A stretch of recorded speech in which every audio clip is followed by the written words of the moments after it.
pasti screening lagi juga.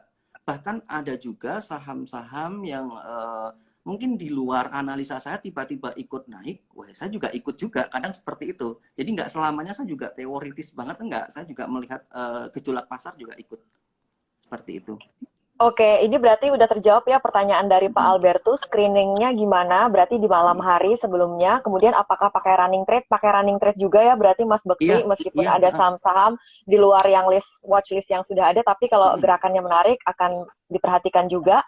Melihat resist dan support tadi. Bahkan kalau untuk saham-saham yang sudah di screening sebelumnya, berarti resist dan supportnya emang sudah ditentukan sebelum masuk Iya, berarti ya Pak? iya. Jadi ibaratnya kalau saya itu dengan teknikal itu biar kalau itu saya menganalisa saham, saya itu mau beli saham itu ada ibaratnya ada arahnya.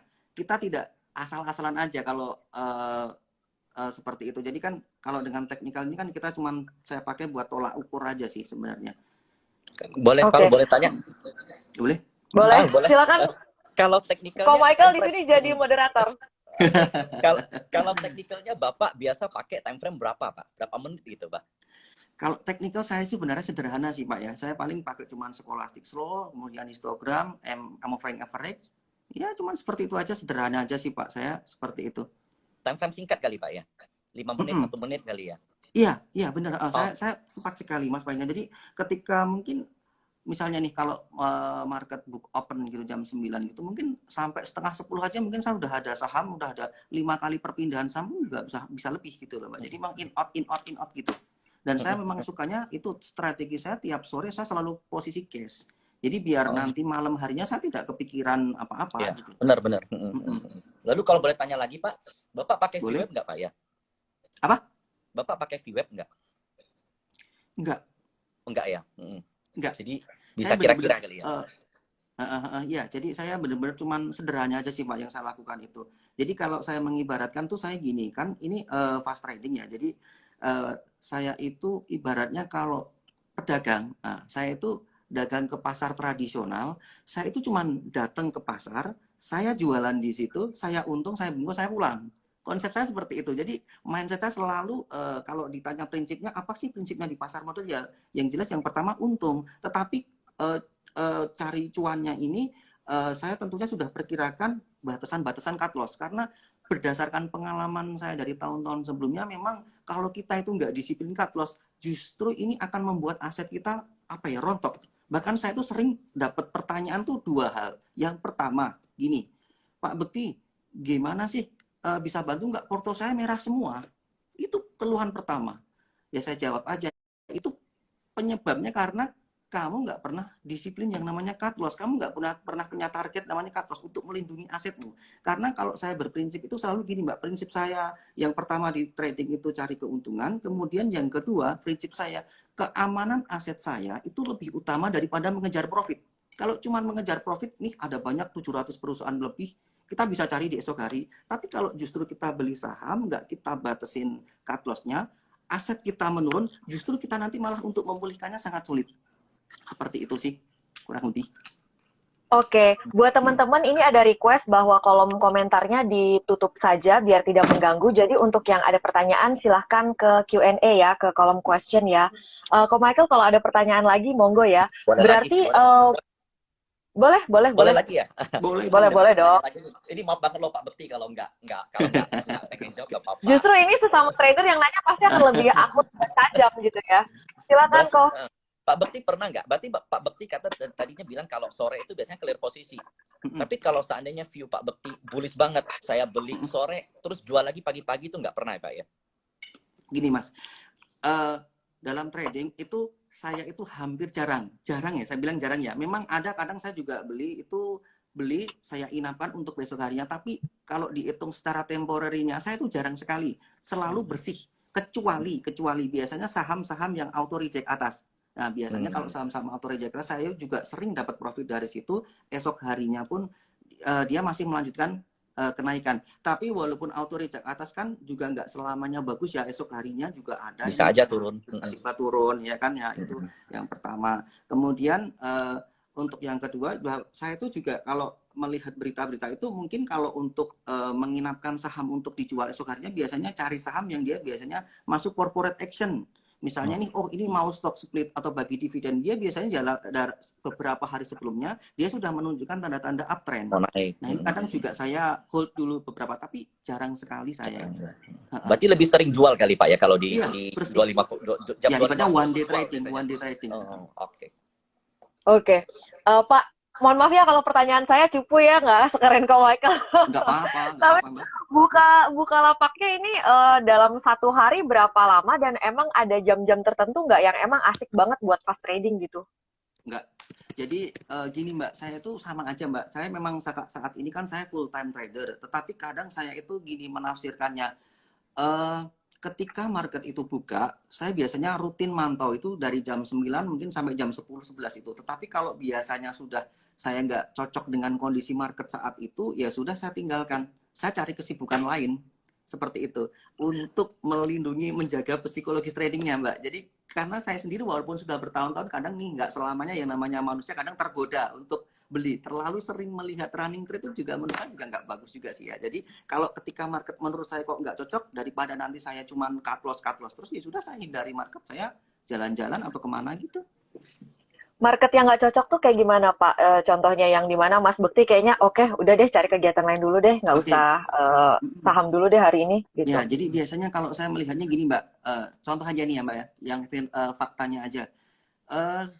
Ini kan waktu saham-saham kemarin rontok setahun yang lalu ini kan turun drastis banget ya. Nah kemudian di bulan November, Desember, Januari, Februari kan luar biasa naik signifikan itu kan ya Mbak ya. Nah itu ketika kemarin saya melihat beberapa minggu ini transaksi kan sudah mulai sepi. Jadi saya sudah meninggalkan, jujur aja selama seminggu ini hampir saya nggak transaksi Mbak. Saya lebih melindungi aset. Jadi saya mengamankan aset saya. Kalaupun saya berpedoman pada konsep trading saya yang dulu-dulu itu pengalamannya bahwa nggak harus kok kita tuh sebagai trader, walaupun kita itu full time trader, tapi nggak harus tiap hari harus transaksi. Saya seperti itu sih. Tetapi kadang ada saatnya di mana saya tuh kayak greedy. Saatnya, wow ini dana ini bener-bener saya pakai buat all in saham, saya pakai buat pakai margin juga. Nah ada saatnya yang seperti itu. Apalagi kalau saham-saham nih tiba-tiba IHSG open sudah mungkin minus 1,5%. Aduh ini kayaknya udah mulai lesu nih. Walaupun mungkin di situ juga ada potensial untuk reboundnya. Cuman kadang saya juga tetap wait and see aja sih, nggak terlalu agresif. Seperti itu. Oke, saya sambil nyari pertanyaan, Ko Michael silahkan kalau mau ada pertanyaan. Banyak nih sebenarnya pertanyaan saya nih. Wow. Nggak apa-apa, sharing aja kita. Kalau boleh saya nanya, mungkin di market sideways bagi scalper itu susah kali Pak ya. Kalau di market susah Pak. yang susah. Habis fee doang susah, gitu Pak. Kan ya. Iya, susah. Jadi kayak seminggu ini aja saya mungkin nggak fokus, nggak dapat profit. Saya lebih cenderung kayak menghindarin dulu deh, gitulah. Susah sideways. Menurut saya ini sideways ini. Jadi begini Pak, kalau saya kan punya konsep kalau seandainya saya mau melakukan fast trading, biasanya itu saya suka sama yang namanya volatilitas. Nah, tapi jujur saya lebih suka volatilitas yang ke atas, bukan yang ke bawah. Nah, belakangan ini kan volatilitasnya lebih banyak ke bawah. Jadi Pak Bekti biasanya kayak begini, ambil momen nggak? Mungkin baik di dekat-dekat ARB atau lebih wait and see atau gimana gitu Pak? Saya lebih cenderung wait and see Mas. Jadi saya menunggu momentum aja di mana kira-kira menurut saya ibaratnya saham ini nanti sudah mulai bergairah lagi. Kalaupun ditanya kayak seperti apa kondisinya, memang juga ini sulit diartikan ya. Tetapi saya lebih cenderung untuk saat ini saya oke lah, rest dulu lah. Kita lihat respon market seperti apa dulu, karena tak lihat dari beberapa hari yang lalu ini kan market mulai sideways ya. Itu sih. Jadi ini Mbak Alin, Kak Alin, kayaknya Pak Bekti ini udah trader yang benar-benar pro gitu ya. Jadi sometimes ngelihat saham itu kadang nggak perlu dijelasin pun tahu kalau ini bakal naik, jadi bisa entry gitu, benar-benar pakai feel gitu, feelnya tuh udah dapet gitu, nggak bisa dijelasin. Jadi gini, nggak bisa jelasin bener secara Mas, teori. bener. Saya mengibaratkan gini, ada memang karena mungkin saya udah melakukannya bertahun-tahun ya Mbak, jadi mungkin udah berpuluh-puluh tahun, apalagi dulu saya 2013 tuh punya background, saya pernah jadi broker di Valguri, 2014 di Reliance, kemudian di CIMB. Nah, dengan bermodalkan yang saya terlalu sering melihat monitor, mungkin ada dari diri saya merasa itu ada feeling ataupun insting lah, saya nggak tahu itu namanya apa. Itu di teori saya nggak tahu. Ya. Iya, itu di teori ada nggak, saya nggak tahu. Di atas 10.000 jam mungkin itu ya, Mike. Bener Mbak, itu kan karena orang bilang Pak ya dulu ya. jam kayak master gitu kan ya. Nah itu. Valguri itu institusi ya Pak ya? Kenapa? Insti ya berarti, itu broker Insti ya dulu Pak ya? Iya. Oh, Jadi kan oke. saya mengibaratkannya gini Mas, kayak semacam kayak insting itu kayak gini. Seorang musisi, nah, seorang musisi itu kalau dia mungkin sudah luar biasa, dia setelah beribu-ribu jam dia bermain musik, dia pasti bisa membedakan. Mungkin ada suara gitar aja dipetik 1 sampai 6 senarnya itu, oh itu Mana nomor yang 3 false? fals, dia udah dapetin feelingnya gitu. Tapi kalau orang yang masih awam mungkin mana yang fals belum bisa membedakan. Sama dengan di saham, kadang pun saya juga merasa ketika lihat running trade pun, wow ini kayaknya bagus nih, saya ambil gitu. Jadi memang nggak selamanya juga berkutat sama yang namanya teoritis. Saya juga nggak seperti itu juga.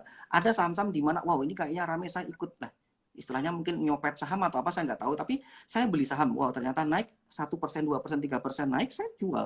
Ada juga seperti itu cara trading saya. Hebat. Oke, ini kita jawab pertanyaan dari teman-teman yang menyaksikan di IG Live ini dari Edi Wong 224, ketika market sedang berjalan, bagaimana cara identifikasi saham mana yang berpotensi naik?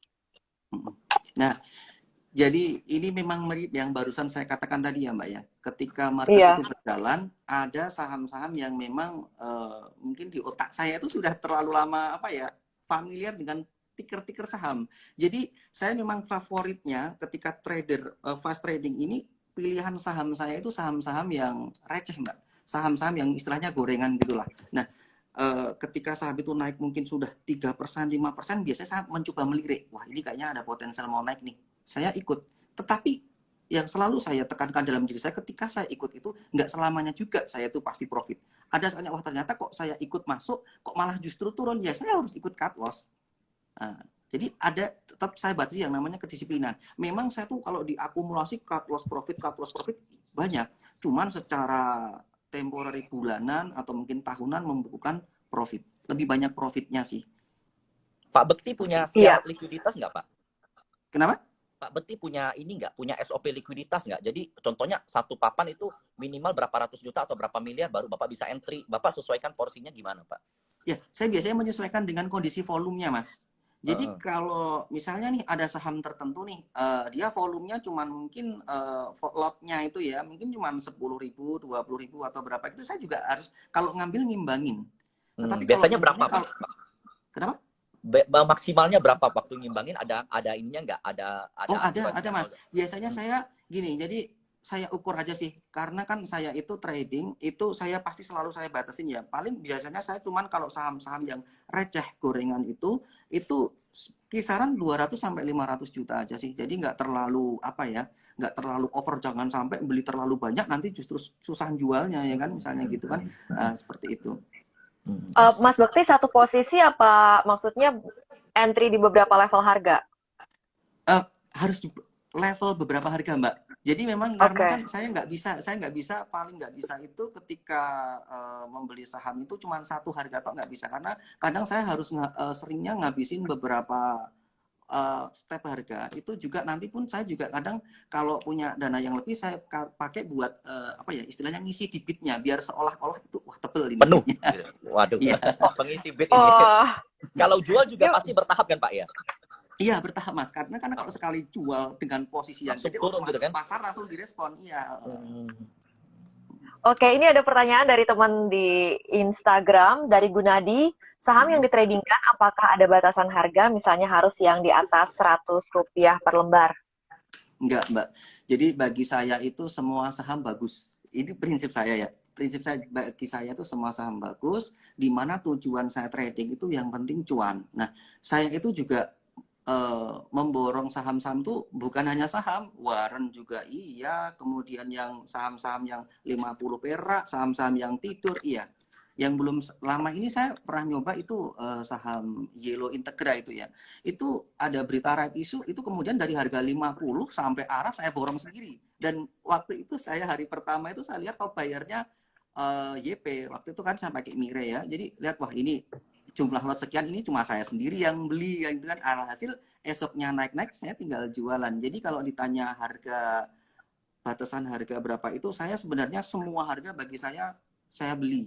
Tentunya mempertimbangkan volume ya Mbak ya. Jadi nggak selamanya juga saham-saham ini, kalaupun sahamnya itu lotnya cuma kecil, saya kadang daripada capek, mending nggak usah deh, saya bilang gitu. Tetapi kalau untuk pilihannya, semua saham bagi saya bagus.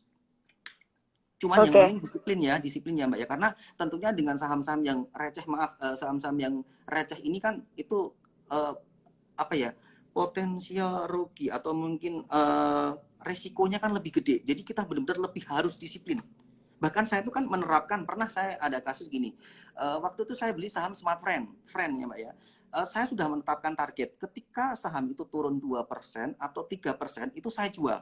Nah, tiba-tiba ada yang jual dengan tekanan tinggi langsung turunnya 5%. Nah, kalau seperti itu apa yang harus saya lakukan? Saya nggak mau menunggu, saya tetap langsung banting ke harga kiri Mbak. Jadi saya nggak mau nanti kalau sampai turun ke harga ARP, justru saya malah turun terus, kelap-kelap terus, jadi malah justru aset saya tergerus banyak.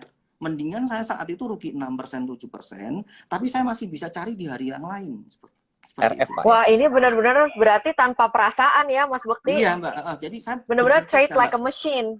Iya, jadi saya memang pengalaman dulu kan seperti itu Mbak. Jadi kadang kesalahan saya trading waktu dulu itu ketika saham itu turun, mungkin target saya 2%, 3%, tiba-tiba mungkin turun 5%, 6%. Waktu itu biarin deh, siapa tahu nanti balik lagi. Nah, ternyata enggak. Nah, justru semakin turun dalam, semakin takut, semakin dalam, semakin takut lagi. Nanti kalau udah dalam banget, baru bingung gimana ini porto saya. Nah, kan seperti Berarti itu. stop loss-nya tuh pasti pakai manual, nggak pakai auto kan? Iya, semua manual Mas ya. Oke, ini dari Nadine Toy bertanya, Pak, value 2,4 triliun itu tradingnya berapa lama? Itu dalam jangka waktu 1 bulan ya Nadine. Nah, yang jadi banyak perhatian juga dan ada yang nitip pertanyaan, itu gimana handling psikologinya? Pasti kan bertahap ya Pak perjalanannya, misalnya nggak langsung satu posisi, misalnya mungkin Pak Mas Bekti sekarang masuk bisa sampai tadi 30-50 miliar pernah berarti satu posisi ya Mas ya. Nah itu gimana sih step-stepnya dari awal dulu? Karena kan namanya kita trading, size-nya pasti akan terus bertambah over the time ya. Sampai sekarang bisa sampai size yang segitu besar dan tetap biasa aja gitu. Nggak geter gitu tangannya gitu Mas Bekti. Mungkin bisa diceritain. Jadi gini Mbak. Kan kita kadang-kadang kalau kelebihan dibanding kita lot biasa atau dana kita biasa trading kan suka geter kadang-kadang tuh. Bener. Saya juga pernah di fase seperti itu Mbak, yang Mbak Elin bilang. Jadi karena kan gini Mbak, saya itu kan trading juga sudah cukup lama. Jadi saya itu punya strategi. Nah ini mungkin saya bahas sekarang aja. Strategi saya itu, ketika saya itu trading dengan dana saya, ketika saya pas posisi cuan, cuan banyak, profit saya itu selalu saya amankan Mbak. Saya withdrawal, saya pindah ke rekening lain. Jadi benar-benar rekening saya yang ini cuma khusus buat trading. Jadi dengan adanya saya itu menjawab transaksi tadi untuk masalah 2,4T tadi, itu tidak dalam pikiran saya gini, saya sudah tenang ketika profit sudah saya amankan untuk biaya-biaya hidup, karena kan saya trading for living ya Mbak ya, sudah full time trader ya, untuk biaya-biaya hidup saya berpuluh-puluh tahun sudah cukup, saya punya tabungan, itu tentunya saya melakukan trading dengan value yang gede itu sudah tidak was-was lagi. Saya juga nggak tahu ini kok bisa seberani itu. Kadang saya juga bertanya dalam diri saya sendiri. Tetapi bagi saya karena mungkin pikiran saya sudah tenang. Jadi saya sudah punya aset-aset di mana aset saya itu sudah saya amankan. Sehingga benar-benar saya tuh kalau trading itu sudah nggak ada takut kalaupun ini nanti di luar jangkauan saya sampai turun banyak sekalipun saya sudah siap gitu ya Mbak ya. Jadi seperti perlu bertahap, Pak ya. Kalau seandainya bertahap, Pak. Seandainya kita memang biasanya satu M terus tiba-tiba plug 10M mungkin pasti agak gemeter kali gitu, Pak ya. Iya, benar Mas. Memang ada fasenya seperti itu. Itu juga diimbangi dengan memang mungkin saya juga sudah terlalu lama ini ya Mas ya, masuk in out, kemudian juga pakai margin juga sering, sehingga kadang dengan adanya transaksi enter seperti itu juga sudah terbiasa sih. Gitu aja sih. Kalau Michael, monggo kalau ada nanya lagi, saya sambil nyari pertanyaan. Ada lagi nih Pak. Jadi Pak Bekti ini kan hebat banget kalau mengubah plan ya. Jadi seandainya tiba-tiba ada saham yang naik, volumenya oke, broker yang beli oke kan bisa tiba-tiba ikutan gitu Pak ya. Nah, terkadang di dalam perjalanan ini kan selalu ada news, contohnya ada berita makro yang aneh-aneh, contohnya tiba-tiba ada teroris atau tiba-tiba ada Presiden Trump segala macam. Ini Bapak biasanya ngelihat respon pasar dulu atau Bapak ngerespon dulu? Bapak gimana? Saya selalu ngerespon dulu Mas. Jadi ketika pas posisi seperti itu, biasanya kalau ada berita-berita yang seperti itu, kemudian saya kalau punya posisi biasanya langsung saya jual rugi, Mas. Kalau posisinya rugi ya, itu saya jual lebih baik. Jadi selalu saya utamakan dalam trading ini keamanan aset saya lebih utama, Mas. Jadi ketika kok ini sudah tidak, oh ini karena turun, ini seperti ini, kok sudah ragu saya dalam diri saya ragu, ya sudah saya jual, nggak apa-apa, rugi. Gitu meskipun kalau ada bad news tapi harganya pun ternyata naik, jadi nggak masalah, yang penting nggak masalah, jual nggak dulu. masalah, iya. Oke. Very good, hebat banget sih. Berarti kalau udah hawa-hawanya nggak enak, udah pergi dulu aja ya, Mas. Bener itu, Mbak. Gitu. Oke, ini ada pertanyaan dari Eleanor Maddington, mungkin ini juga mewakili banyak pertanyaan lain yang masuk. Mas Bekti, dalam sehari buy satu saham kemudian sell baru entry lagi atau langsung beberapa saham? Kalau saya sih, Mbak, biasanya nih ya, saya itu kalau beli biasanya lebih fokus memang ke satu saham dulu, karena kan terbatas ya, Mbak ya. Saya beli misalnya nih, saya kasih contoh langsung aja nih. Saya beli saham apa? Mahaka Media, beli. Kemudian saya pantau tunggu. Nah, sehabis itu kalau mungkin masih menunggu dia belum ada gerakan, saya biasanya beli satu saham lagi, saya incaran saya. Jadi paling saya cuma satu atau dua jenis saham aja. Kalau terlalu banyak juga pusing juga cara ngontrolnya ya, Mas ya. Kalau terjadi sesuatu hal yang mungkin tiba-tiba turun atau seperti apa. Jadi bagi saya cuma satu atau dua jenis saham aja, in out gitu aja. Oke. Ko Michael, kalau ada pertanyaan lagi, saya nyari pertanyaan teman-teman. Jadi Pak Bekti ini lebih sering keluar masuk banyak di satu saham, 1-2 saham dibanding dengan banyak saham tapi 1-2 kali keluar doang gitu. Lebih sering. Iya, gitu. Benar, Mas. Bahkan saya itu kadang ada namanya, kadang saya itu juga dalam transaksi saham itu satu saham itu bisa in out berkali-kali, Mas. Ya, jadi dalam contoh satu hari. Misalnya Antam ya, contoh Antam. Saya entry masuk nih, tiba-tiba mungkin naik 2%, 3%, udah saya jual gitu kan.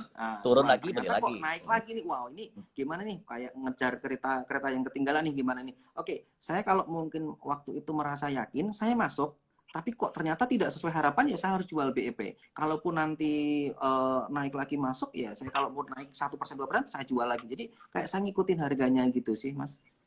Tapi yang jelas saya harus selalu berprinsip juga itu, aset saya, keamanan aset saya. Yang kedua, disiplin cut loss. Kalau sudah ragu ya udah cut loss daripada nanti ngerogotin aset kita gitu. Jadi meskipun harga udah naik 10%, kalau masih bisa naik ya worth lah untuk beli gitu ya. Iya, benar gitu seperti itu.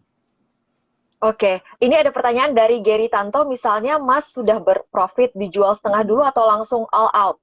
All out.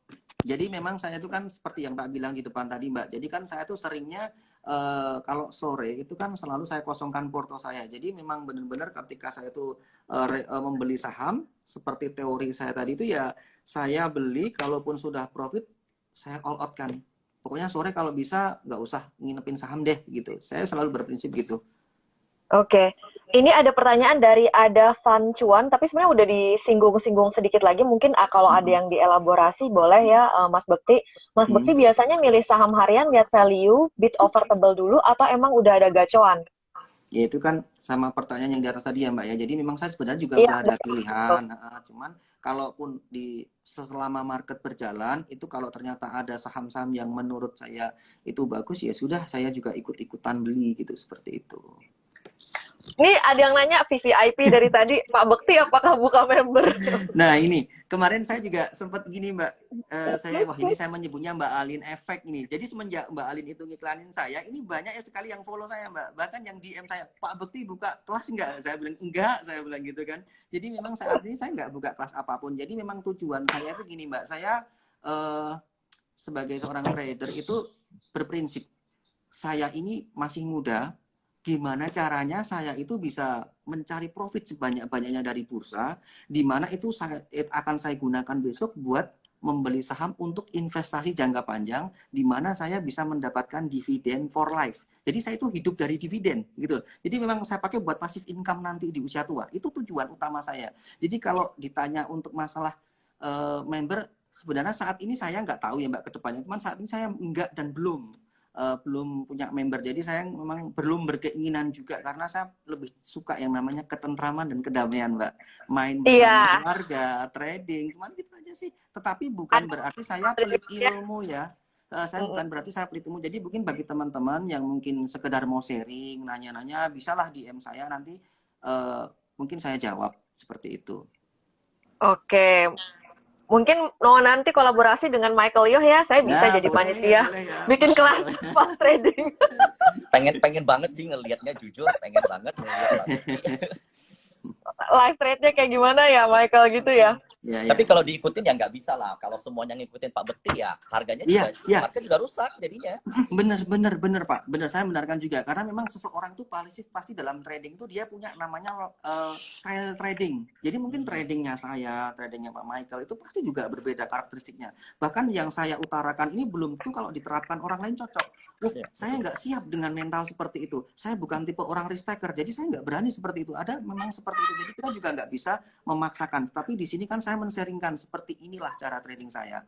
Apalagi orang-orang yang mungkin dia punya kesibukan kerja, tapi dia juga ingin trading. Tentunya kan nggak bisa seperti yang saya lakukan seperti ini. Gitu. Iya. Mas Bekti, saya mau nanya tadi dari sisi ini manajemen atau strateginya tadi ya. Berarti misalnya kalau ada profit tadi diamankan, dipisahkan ke akun lain kan. Kemudian diberikan saham-saham yang nanti buat dividen jangka panjang. Boleh dijabarin Mas strateginya dari lebih utuh gambarannya kayak gimana sih?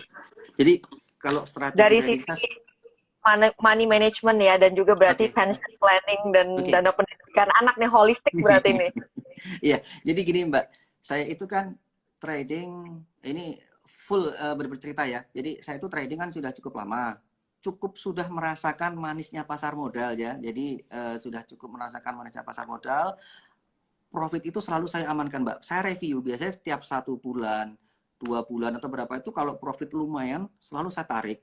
Nah, saya tarik, saya investasikan ke rekening satu saya itu nanti untuk investasi jangka panjang. Nah, saya akan bahas satu dulu nih untuk yang rekening trading. Nah, rekening trading saya ini saya pakai seakan-akan kayak mesin pencari uang. Ya, jadi saya tiap pagi buat trading, kalau profit ya saya amankan.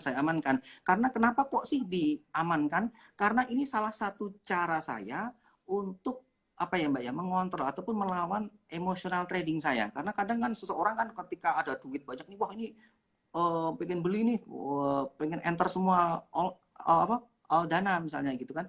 Nah, kadang untuk mengontrolnya susah, makanya saya amankan Mbak. Nah, dengan adanya seperti itu, ya sudah nanti saya pakai buat pilihan-pilihan sahamnya, yang saham-saham yang bagus, tidaknya masuk kriteria LQ45, yang punya prospek jangka panjang dengan kriteria tertentu kita cari dulu nih, misalnya apakah masih under value ataupun over value. Tentunya kalau fundamentalnya kan memperlihatkan dengan rasio-rasio keuangan, prospek jangka panjangnya ini kan dilihat. Cuman kalau kita berfokus lagi kembali ke yang namanya rekening trading, memang ini saya pakai buat trading. Ya sebenarnya konsep saya kan seperti itu, saya bagi aja sih Mbak ke dalam beberapa rekening itu. Jadi dibeda antara rekening trading sama untuk investasi, biar untuk mengendalikan kita jangan sampai kita itu trading psikologis kita itu kacau gara-gara dana ini dicampur. Karena banyak juga teman-teman tuh yang bertanya kepada saya, Bekti, saya itu pertama kali trading dengan 100 juta. Nah, tiba-tiba setelah 2 tahun duitnya itu jadi 1 miliar. Tetapi kok dalam 2 bulan duit saya rontok tinggal 200 juta.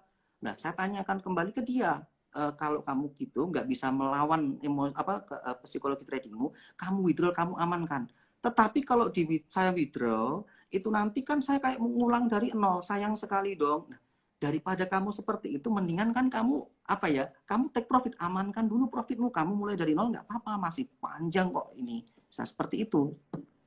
Berarti Jadi, Mas Bekti boleh dikatakan uang yang di running sekarang nih uang cuannya dari modal awal ya, modalnya sendiri pokoknya udah aman gitu ya kan? Oke. Saya buka aja sini Mbak, saya buka aja datanya. Jadi ini contoh Mbak, saya waktu itu kan ini kebetulan nilai aset yang kompetisi ya Mbak, yang mengadakan kompetisi. Itu di situ juga dibuka nih transaksinya. Nah, itu kan terjadi hot season 2, itu kan di September 2020 kemarin. Saya itu cuman iseng Mbak. Jadi karena kan saya sudah merasa waktu itu untuk safety hidup saya cukup, saya pakai modal 220 juta. Tapi dengan keagresifan saya waktu itu setelah kompetisi menang, itu saya waktu itu cuma profit 100%. Jadi uang saya jadi sekitar 450 juta. Waktu itu ya Mbak, September. Alhasil dari 450 ini, saya coba deh, kayak dulu, saya kembangkan lagi, saya putar lagi, saya tradingkan lagi, dan setelah setengah tahun ini, dari yang dulunya September 220 juta, itu sudah jadi sekitar 14 M. Saya kadang juga kalau ditanya, oh, kok bisa segini dari 200 juta bisa jadi 14M. Tapi ini fakta gitu loh. Ada datanya juga gitu loh. Jadi memang saya kadang seperti, nah sekarang kalau ditanya lagi, Bekti dengan 14M ini seperti apa? Apa yang kamu lakukan gitu kan? Oke, saya tarik nih 12M. Saya tinggal sekarang saat ini di rekening trading saya buka aja nih di porto saya. Tinggal 2M. Tapi yang 12M saya amankan dong untuk investasi jangka panjang. Yang 2 ini saya pakai buat trading lagi, saya kembangkan lagi. Nanti mungkin kalau misalnya nih ternyata menaik-naik terus, ya saya tarik lagi. Ini salah satu cara saya untuk mengontrol ataupun menghadapi market. Karena kan di market itu kan kayak kita tuh beradu strategi, beradu modal, di mana ini sesuatu hal yang tidak pasti. Jadi kita harus benar-benar siap dengan resikonya. Kalau kita nggak pernah mengamankan, misalnya nih saya dengan all in dana yang saya profit ini, mungkin ini bisa cepet banget kalau saya nggak bisa ngontrol akan turun lagi. Nanti kita aduh sayang sekali buang-buang duit kan, gitu profitnya hilang lagi. Nah, mengantisipasi seperti itu biasa saya lakukan seperti itu, Mbak. Oke. Hebatnya ini. Michael, ada pertanyaan? Oh, jadi saya mau summary aja ya. Hebatnya Pak Bekti ini, meskipun profitnya udah luar biasa ya kalau kita katakan, tapi beliau punya suatu psikologis kontrol yang benar-benar hebat banget, di mana yang penting modal jangan habis dulu. Iya, meskipun benar itu. Luar biasa. Nah, jeleknya begini Pak, ini jeleknya retail-retail yang ada sekarang nih Pak ya. Biasanya tuh mikirnya profit dulu, sehingga kalau ada loss, udah di luar dari batas yang psikologis yang mereka bisa terima, mereka masih hold Pak. Kebanyakan pengennya begitu. Nah, karena iya, benar itu Mas. Pengennya masih bisa naik, mereka selalu seperti itu. Nah, sementara kalau kita berkaca sendiri sama profesional di bidangnya, nah Pak Bekti yang jelas-jelas punya profit luar biasa aja mengatakan bahwa yang penting batasi resiko dulu, modal dulu yang penting, dan lihat hasilnya. Justru kalau kita berpikir kebalikan, profit kita bakal menyusul. Saya selalu juga berpikir seperti itu. Iya, benar sekali itu Pak Michael. Saya juga setuju dengan settlement tadi dari Pak Michael. Bahasa yang saya lakukan juga seperti itu. Jadi intinya kalau trading itu kan kita ini kayak ya itu tadi kayak beradu strategi.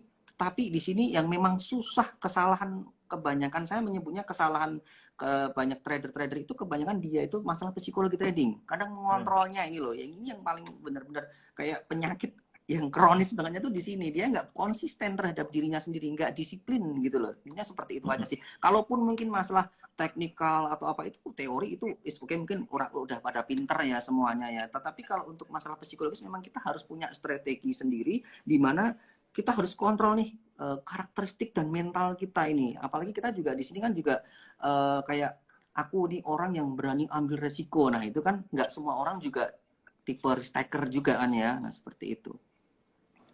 Wah bener-bener ya. Hari ini dapat banyak banget pelajaran.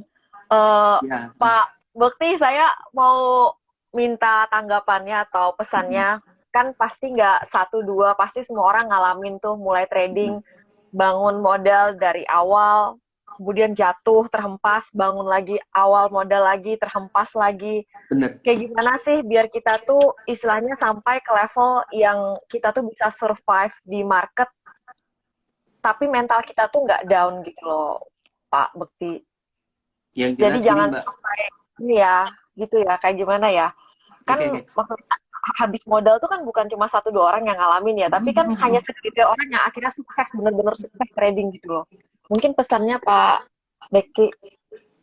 Yang pertama, kalau saya lakukan yaitu tetaplah belajar dan jangan pernah menyerah. Ini kunci utama juga ya. Jadi saya juga pernah seperti yang Mbak Alin bilang tadi, saya tuh jatuh bangun juga luar biasa Mbak. Hampir modal habis pun juga pernah waktu itu di 2013. Itu juga saya merasakan juga jatuh bangunnya. Tapi dari situ pokoknya kita tuh kalau sudah yang namanya niat, kita tuh sudah namanya belajar konsisten, ya kalau memang benar-benar kita tekuni akan membuahkan hasil. Itu yang pertama ya Mbak ya. Yang kedua, untuk masalah menganu market ini, kita harus yang namanya saya bilang selalu kontrollah yang namanya psikologi trading.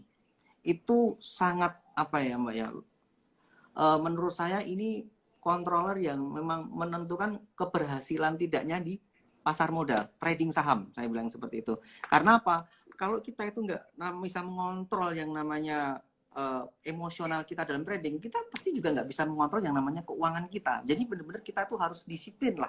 Yang saya tegaskan itu prinsip saya itu pokoknya keamanan aset itu lebih utama, karena kan kalau justru kita aset kita turun, kita sulit memulihkannya. Kemudian yang kedua adalah disiplinlah cut loss, saya bilang seperti itu. Kita harus tanamkan dalam diri kita disiplin cut loss itu untuk melindungi aset kita. Sebenarnya cuma poin-poin ini aja sih Mbak yang saya tekankan kepada teman-teman semuanya.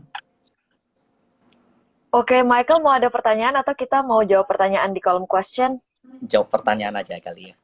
Oke, dari Heidi Ramadan, adakah perbedaan strategi ketika trading sebelum pandemi hingga saat pandemi sekarang di mana retail menggerakkan, ini kepotong ya, jadi mungkin untuk kondisi market yang beda-beda ada perbedaan strategi nggak Pak? Sama Mbak, sama aja. Jadi memang saya itu strategi saya tetap sama dari saya menemukan strategi itu ketika tahun kalau nggak salah 2018 Mbak. Jadi sebelumnya kan kenapa sih ya selalu saya cari kenapa sih kok penyakit saya itu ketika saya itu trading untung tetapi kok cuannya itu berkurang terus untung lagi berkurang lagi. Jadi kayak kita tuh kayak berjalan di tempat kayak gotong royong gitu loh. Bolak-balik doang gitu Pak ya. Iya, akhirnya saya berprinsip saya coba deh. Ketika saya profit saya tarik nih, saya amankan. Saya tak trading dengan modal ini aja, nggak apa-apa. Dulu tuh saya pertama kali trading juga dengan 5 juta aja bisa berkembang kok. Saya bilang gitu, selalu saya tanamkan dalam diri saya. Jadi nggak apa-apa kalau dengan modal kecil kita ulang lagi, ketika profit kita amankan lagi. Tentunya juga diimbangi dengan yang namanya trading itu, saya selalu pesan, jangan pernah trading pakai uang panas. Jangan. Harus dingin. Jadi ketika mungkin dalam diri saya itu sudah karena sudah profit sudah saya amankan, saya mempunyai safety yang cukup. Jadi trading saya itu benar-benar saya dalam pikiran saya itu tenang. Seperti itu sih Mbak. Iya, dan tadi dana untuk biaya hidup sehari-hari udah sampai puluhan tahun bahkan dikatakan Mas Bekti udah aman ya. Ini pertanyaan lanjutan dari Eleanor Maddington, Mas Bekti dari 220 juta sampai akhirnya berkembang sampai 14 miliar, itu trading saham gorengan semua atau ada saham blue chip? Semuanya Mbak, jadi campur-campur ya. Jadi ada blue chip, ada warren, ada saham-saham gorengan semua. Tapi kalau dibilang didominasi itu memang saham-saham gorengan Mbak. Dan kebanyakan saya dapatin saham-saham yang auto reject atas. Saya bongkar sekalian. Kemarin tuh saya dapat paling banyak tuh di KF, INAF, IRA. Itu waktu masalah pandemi itu ya Mbak, masalah vaksin itu ya itu. Kemudian dari Antam, Tins, Inco itu juga menyumbang cukup banyak. Kemudian akhir-akhir kemarin ini masalah itu yang bank-bank mini mau beralih ke digital. Walaupun kenyataannya nggak tahu sekarang ARB terus ya, tetapi saya cukup merasakan manisnya di situ waktu itu. Kayak saham-saham BNBE, BGTG, seperti INPC. Kemarin menang banyaknya di situ Pak ya, di bank digital Pak ya? Iya, kebanyakan saya profit di situ. Itu pas sekali dengan momentum waktu saya ikut kompetisinya Mire, itu yang ngangkat persentase saya dan profit check dari saham-saham itu, auto reject atasnya itu. Ini kalau seandainya, silakan Michael. Ini kalau seandainya ke depan bank digital main lagi, ya ikutan lagi berarti Pak. Iya, pasti. Saya lihat sih ada potensi sih Pak. Iya. Pak Mas Bekti, ini berarti berdasarkan pengalaman di pasar, memang setiap masa-masa itu selalu ada ya giliran saham tipe-tipe apa yang manggung gitu ya?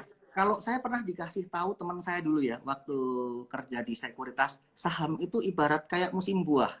Jadi kan misalnya nih buah rambutan, itu kan nggak mungkin berbuah tiap bulan ya, ada masanya. Jadi memang ada masanya kayak saham satu mungkin yang rame-rame itu saham-saham gorengan, mungkin yang LQ45 sepi. Ada saatnya juga benar-benar saham-saham yang LQ45 rame, gorengan benar-benar sepi. Ada saham-saham tuh yang kayak kemarin nih, mungkin Warren semua pada bangkit. Seperti itu. Jadi ada masanya menurut saya. Makanya dengan strategi saya, tiap sore selalu mengosongkan porto, itu kan saya selalu punya ready peluru. Ibaratnya saya tuh punya cash. Jadi ketika ada menurut saya itu bagus, saya tinggal tembak, beli, untung keluar. Tembak, beli, untung keluar. Seperti itu yang saya lakukan. Dan saya tenang. Jadi kalau sore kosong posisi cash kan malam hari saya bisa tenang, nggak mikir-mikir, tidur juga nyenyak. Dulu pernah waktu di awal-awal itu saya sering nginep-nginepin saham gitu Mbak. Alhasil tengah malam tuh kadang mikir sendiri besok itu gimana, naik apa turun, kira-kira gimana. Jadi mah kepikiran sendiri. Daripada seperti itu, akhirnya saya rubah cara trading saya, itu selalu saya cashkan. Seperti itu. Oke. Itu berarti untuk menghindari juga kita jadi orang yang paling terakhir keluar dari pesta berarti ya, pesta bank mini. Iya. Apalagi mungkin gini, saya juga akhir-akhir ini saya melihat nih ya Mbak ya, masalah mungkin kebijakan bursa yang membuat ARB 7%. Nah, itu kalau dilihat pasti ada pro dan kontra ya Mbak ya. Mungkin maksudnya bursa bagus sih untuk melindungi investor. Tapi di sisi lain, kita kadang melihatnya, saya juga kasihan juga sih ya sama nama retail-retail. Itu kalau udah open terus ARB di lock gitu dengan ganjelan yang gede banget, tuh kasihan juga. Esoknya pagi ARB akhirnya dia nggak bisa keluar. Kadang saya juga kasihan juga itu. Kayak Iya, BNBA banyak itu. trader pro yang sebenarnya menginginkan ya udah nggak usah lagi Iya, ada ARB 7%, biarin apa ya, mekanisme market aja gitu. iya, Kadang-kadang benar Mbak. Iya, karena kan kalau yang dulu nih misalnya gunakan yang 25%-an atau berapa itu kan mungkin kita bisa keluar itu mungkin minus 10-15%, memang sakit sih. Tapi kan kita bisa keluar. Kalau sekarang 7% nggak bisa keluar, esoknya minus ini malah justru apa, aset kita kalau ada yang kesangkut di situ, asetnya benar-benar apa, eh, tergerus banyak banget. Maka dari itu untuk menghindari hal-hal seperti itu, kadang saya lebih senang sekarang ini memang posisi cash. Tiap sore posisi cash, lebih tenang lah. wah, Dan ini beda saya pastinya dengan yang bilang beli sore jual pagi ya. ya kecuali saham ARA Mbak. Biasanya kalau saham ARA saya emang melakukan hal seperti itu. Biasanya seperti itu sih. Dan juga saya ada satu hal lagi nih Mbak, kalau saya trading itu. Ketika saya itu trading nih, misalnya jam 9 saya trading nih, tiba-tiba mungkin jam 10 ada mungkin mau nganter anak atau apa, istri atau keluarga ada acara gitu. Biasanya langsung ketika saya itu punya saham, saya posisikan kosongkan. Artinya saya harus posisi cash. Jadi ketika saya tinggal kemana-mana ada acara atau apa itu, bener-bener saya tuh nggak punya saham. Karena nanti daripada saya di jalan kepikiran, buka-buka handphone, lihat-lihat market, itu mengganggu bener kayak psikologi saya. Jadi lebih baik saya posisikan cash kalau ada acara seperti itu. Oke, kita tinggal sebentar lagi nih, ada pertanyaan yang teknis dari Gary Hmm. Tanto. Fast trade bisakah hanya dengan satu layar PC atau laptop? Bisa sih Mbak, sebenarnya bisa. Cuman kalau di rumah saya pakainya 3. Jadi saya pakai juga buat mengamatin khusus untuk buat running trade, khusus buat eksekusi nih. Jadi enak kan bisa tangan kanan kiri gini kan, lihat satu buat mouse, satu buat ngetik, kemudian juga cari-cari berita atau mungkin buat lihat sosmed buat hiburan gitu ya. Nah, ibaratnya seperti itu. Teman kalau dibilang bisa nggak sih pakai satu layar? Bisa sih Mbak. Dulu saya dari tahun 2016 sampai kurang lebih 2019-an saya cuma pakai satu layar laptop, layar aja, bahkan cuma pakai laptop juga bisa. Cuman kalau pakai handphone saya bilang nggak bisa Mbak. Gini, jadi karena kan kalau pakai handphone itu ada batasan, saya nggak tahu ya Mbak, ini untuk sekuritas lainnya. Karena kalau untuk sekuritas yang saya pakai itu dia cuma ada maksimalnya 50.000 lot.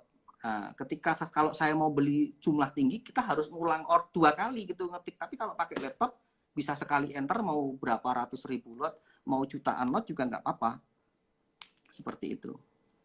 Oke, ini ada pertanyaan dari Alia Natasha. Hai Wow, Alia, Mbak berarti Alia, salamnya. berarti Pak Bekti pakai strategi buy on news juga?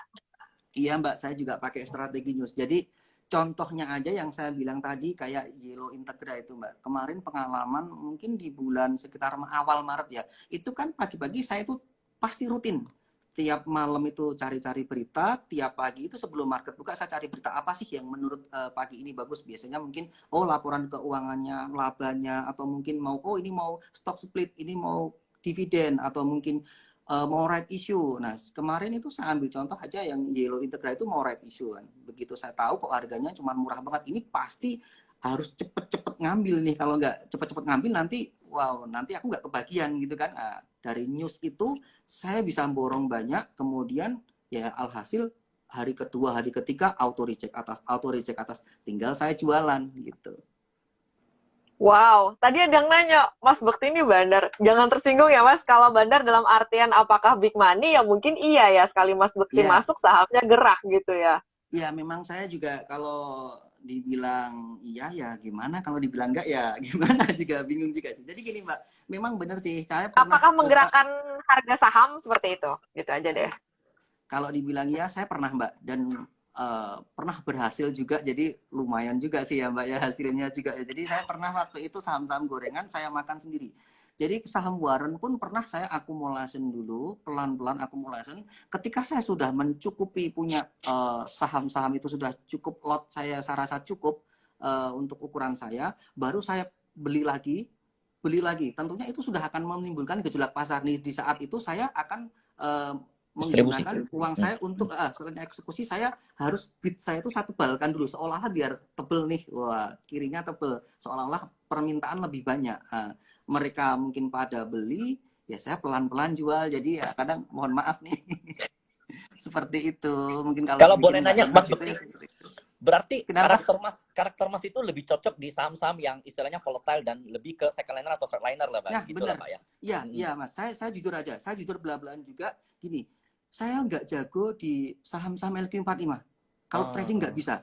BRI, Mandiri, BNI, kayak SCMA, Cepin, itu kan saham-saham bagus. Tapi saya nggak bisa, Mas. Saya mencoba berkali-kali itu kayak trading gitu, alhasil cuman kayak stuck gitu. Aduh, nggak dapat apa-apa ini. Bahkan mungkin cuman loss. Jadi saya kayak feel saya itu nggak bisa. Saya lebih suka saham-saham yang volatil. Tentunya itu tadi, saya harus kontrol dengan yang namanya disiplin cut loss. Itu untuk apa ya, melindungi aset saya. Wow.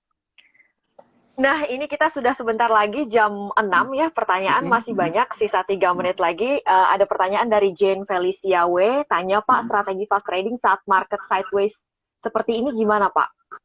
Kalau saya sih Mbak, seperti yang dibilang ini pas di depan tadi ya sama Mas. Iya.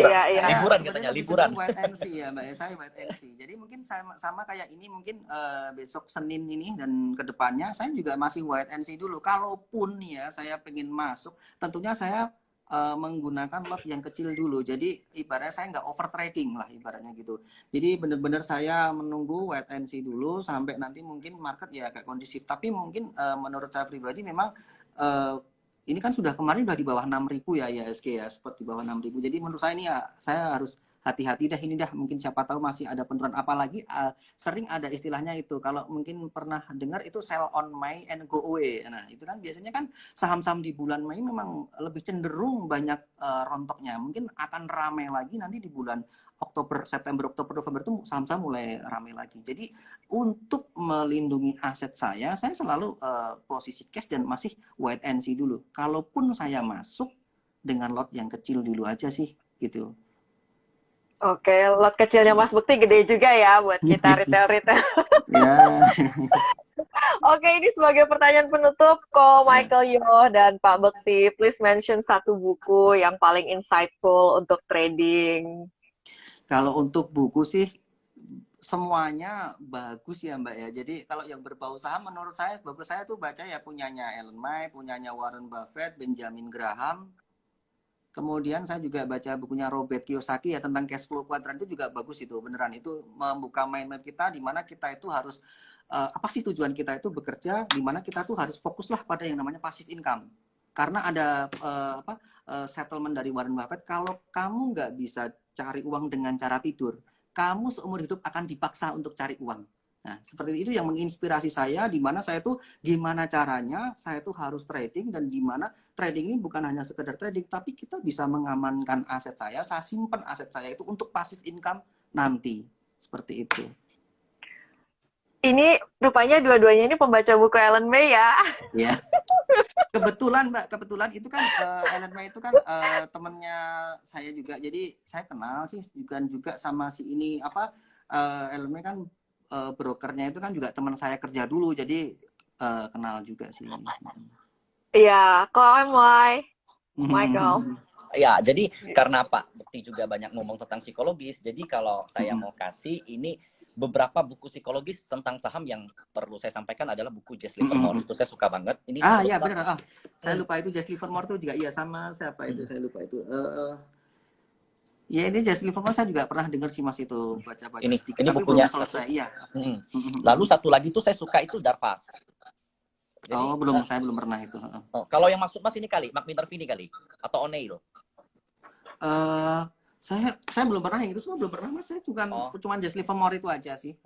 Jadi buku Jesse Livermore dan Nicholas Darpas itu banyak orang yang beli dengan tujuan kayak pengen dapat sistem trading yang benar, cara beli yang benar. Sebenarnya kalau mereka nyari itu, kalian bakal kecewa. Karena di buku Livermore dan Darpas itu lebih bahas tentang perjalanan trading dia dan psikologis yang merubah dia bisa sampai menjadi seorang pro. Dan menurut saya itu jauh.